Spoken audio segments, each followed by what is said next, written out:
प्रणाम है आप सभी का और स्वागत है आपका हमारे चैनल आत्म से अध्यात्म की ओर में। आज हम इस वीडियो के माध्यम से जानेंगे श्रीमद् भागवत महापुराण के तृतीय स्कंद के 24वें अध्याय के विषय में। सतगुरु सतनाम आदि माता अलख निरंजन होवहु वांछित फल दूहक भंजन। अथ चतुर्विंशो अध्याय।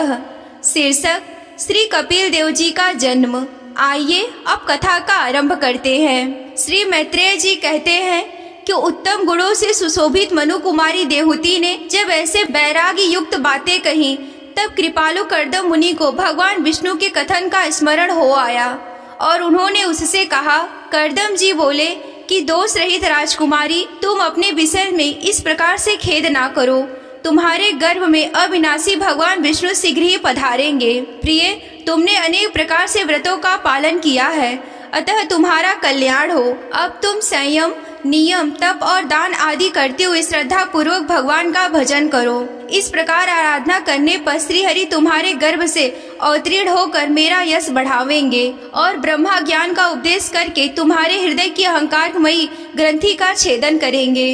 श्री मैत्रेय जी कहते हैं कि विदुर जी, प्रजापति कर्दम के आदेश में गौरव बुद्धि होने से देवहूति ने उस पर पूर्ण विश्वास किया और वह निर्विकार जगत गुरु भगवान श्री पुरुषोत्तम की आराधना करने लगी। इस प्रकार बहुत समय बीत जाने पर भगवान मधुसूदन कर्दम जी के वीर का आश्रय लेकर उसके गर्भ से इस प्रकार प्रकट हुए जैसे काष्ठ में अग्नि। उस समय आकाश में मेघ जल बरसाते हुए गरज गरज कर बाजे बजाने लगे।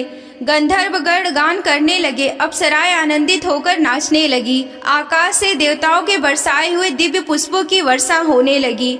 सब दिशाओं में आनंद छा गया। जलाशयों में जल निर्मल हो गया और सभी जीवों के मन प्रसन्न हो गए। इसी समय सरस्वती नदी के घिरे हुए कर्दम जी के उस आश्रम में मरीचि आदि मुनियों सहित श्री ब्रह्मा जी आए। शत्रु दमन विदुर जी, स्वतः सिद्ध ज्ञान से संपन्न अजन्मा ब्रह्मा जी को यह मालूम हो गया था कि साक्षात परम ब्रह्मा भगवान विष्णु सांख्य शास्त्र का उपदेश करने के लिए अपने विशुद्ध सतत्वमय अंश से अवतरण होंगे।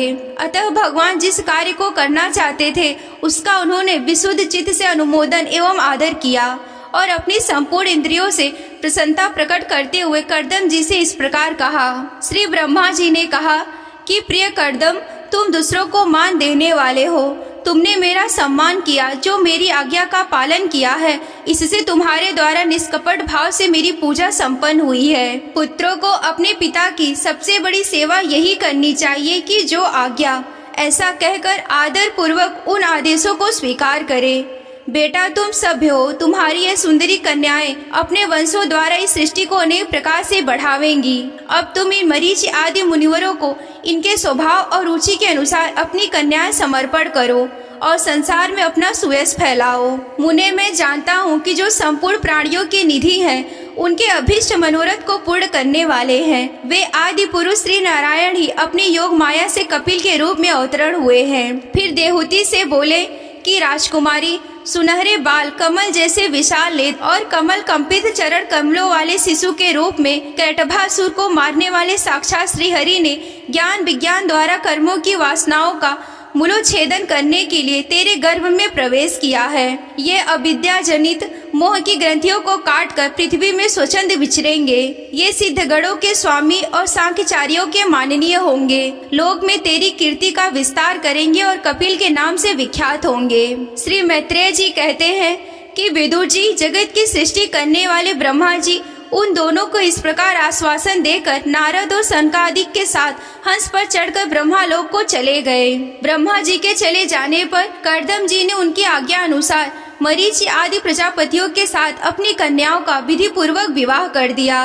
उन्होंने अपनी कला नाम की कन्या मारीचि को, अनसुईया को अत्रि से, श्रद्धा को अंगिरा को और अविर्भूर को पुलत्स्य को समर्पण किया।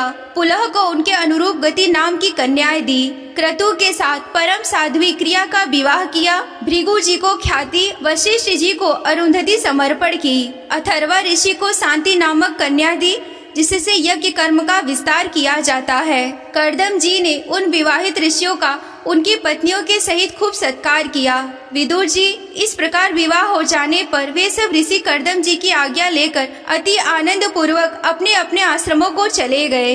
कर्दम जी ने देखा कि उनके यहाँ साक्षात देवाधिदेव श्री हरि ने अवतार लिया है, तो वो एकांत में उनके पास गए। उन्हें प्रणाम करके इस प्रकार कहने लगे कि अहो, अपने पाप कर्मों के कारण इस दुखमय संसार में नाना प्रकार से पीड़ित होते हुए पुरुषों पर देवगण तो बहुत काल से बीतने पर ही प्रसन्न होते हैं, किंतु जिनके स्वरूप में योगी जन अनेकों जन्मों से साधन से सिद्ध हुए सुदृढ़ समाधि के द्वारा एकांत में देखने का प्रयत्न करते हैं, अपने भक्तों की रक्षा करने वाले वे श्री हरि, हम विषया लोलुपों के द्वारा होने वाली अपनी अवज्ञा का कुछ भी विचार न कर आज हमारे घर अवतरण हुए हैं। आप वास्तव में अपने भक्तों का मान बढ़ाने वाले हैं।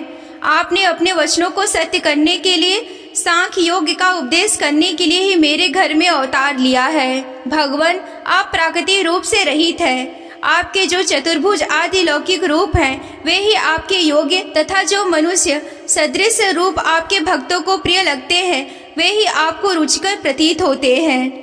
आपका पाद पीठ तत्व ज्ञान की इच्छा से विद्वानों द्वारा सर्वदा वंदनीय है तथा आप ऐश्वर्य, वैराग्य, यश, ज्ञान, वीर और श्री इन छहों के ऐश्वर्यों से परिपूर्ण है। मैं आपकी शरण में हूँ। भगवान, आप परम ब्रह्मा हैं। सारी शक्तियाँ आपके अधीन हैं। प्रकृति, पुरुष, महतत्व, काल, त्रिविध, अहंकार, समस्त लोक एवं लोकपालों के रूप में आप ही प्रकट हैं तथा आप सर्वज्ञ परमात्मा ही सारे प्रपंचों की चेतन शक्ति द्वारा अपने में लीन कर लेते हैं। अतः इन सबसे परे भी आप ही हैं। मैं आप भगवान कपिल की शरण ग्रहण करता हूँ। प्रभु, आपकी कृपा से मैं तीनों ऋणों से मुक्त हो गया हूँ और मेरी सभी मनोरथ पूर्ण हो चुके हैं। अब मैं संन्यास मार्ग को ग्रहण कर आपका चिंतन करते हुए शोक रहित होकर विचरूंगा।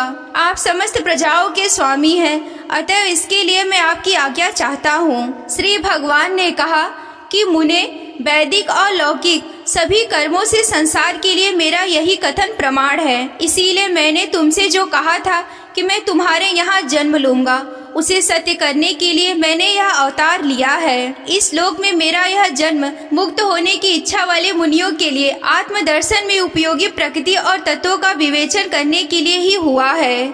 आत्मज्ञान का यह सूक्ष्म मार्ग बहुत समय से लुप्त हो गया है। इसे फिर से परिवर्तित करने के लिए ही मैंने यह शरीर ग्रहण किया है। ये ऐसा ही जानो कि मुने, मैं तुम्हें आज्ञा देता हूँ कि तुम अपनी इच्छा अनुसार जाओ और अपने संपूर्ण कर्म मुझे अर्पण करते हुए दुर्जय मृत्यु को जीतकर मोक्ष पद प्राप्त करने के लिए मेरा भजन करो। मैं स्वयं प्रकाश और संपूर्ण जीवों के अंतःकरणों में रहने वाला परमात्मा ही हूँ।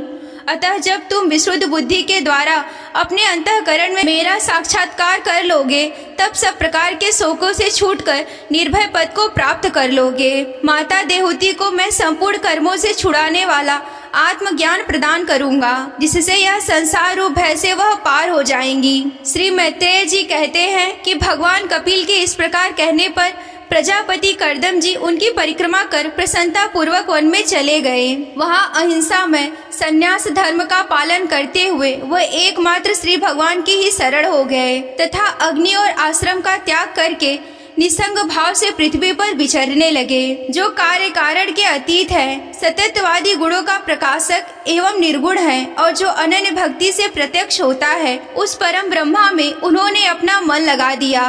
वे अहंकार, ममता और सुख दुख आदि द्वंद्वों से छूटकर समदर्शी हो गए। सब में अपने आत्मा को ही देखने लगे।